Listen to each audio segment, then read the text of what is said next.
লাইসা মিনহু ফাহুয়া রাদ্দ, যারা আমাদের দিনের মধ্যে নতুন কিছু চালু করলো যেটা দিনের অংশ নয় সেটা প্রত্যাখ্যাত হবে। মান আমিলা আমালান লাইসা আলাইহি আমরুনা ফাহুয়া রাদ্দ, যে ব্যক্তি আমাদের এমন কোন আমল করলো যে আমলের উপরে আমার আমলের দ্বারা অথেন্টিকেট করা হয়নি, সমর্থন জানানো হয়নি, সেটা প্রত্যাখ্যাত হবে। অন্য হাদিসে এসেছে যে ফাহুয়া মারদুদুন আলাইহি, তার উপরে প্রত্যাখ্যাত হবে।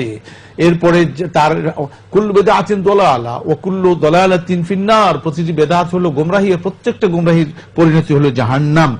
এখন এই যে মিলাদটা, এটা তো ইবাদত হিসাবে করা হয়, তো ইবাদত হিসাবে করা হলে এটা তৌকিফ হতে হবে, শরীয়ত কর্তৃক সমর্থন থাকতে হবে। তো নবী সাল্লাল্লাহু আলাইহি ওয়াসাল্লাম নিজে পড়েননি, সাহাবায়ে কেরাম পড়েননি, খোলাফায়ে রাশিদুন পড়েননি, তাবেঈনরা পড়েননি, তাবেঈনরা পড়েননি, মুহাদ্দিসিনরা পড়েন। তো তারা যখন এগুলি করেন নাই, পরবর্তী পর্যায়ে এটা আবিষ্কার করা হয়েছে নতুন কিছু।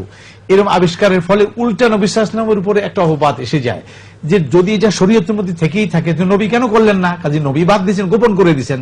অথচ ওর চাইতে বড় জালিম আর কে? যে ব্যক্তি ওমান আযলামু মিম্মান কাতামা শাহাদাতা ইনদাহু মিনাল্লাহ, তার চাইতে বড় জালিম কে? যার কাছে আল্লাহর পক্ষ থেকে কোনো কথা জানা থাকে, কোনো হুকুম জানা থাকে, আর সেটা সে গোপন করে দেয়, তার চাইতে বড় জালিম আর কেউ নেই। তো নবী সাল্লাল্লাহু আলাইহি ওয়াসাল্লাম যেটা করেন নাই তার মানে তিনি গোপন করেছেন, সাহাবায়ে কেরামকেও বলেন নাই তার মানে তিনি গোপন করেছেন, তাহলে তো তিনি জালিম হয়ে যাবেন, নাউযুবিল্লাহ মিন যালিক। অতএব নবী সাল্লাল্লাহু আলাইহি ওয়াসাল্লাম শরীয়তের যা কিছু সব তিনি ব্যাখ্যা করেছেন, নিজে করে দেখিয়ে দিয়েছেন। মিলাদ শরীফের কোন দলিল কোরআন ও সুন্নাহর দ্বারা সমর্থিত নয়, অতএব এটা বিদআত আর এটা পরিত্যাজ্য। আল্লাহু আ'লাম বিস-সাওয়াব।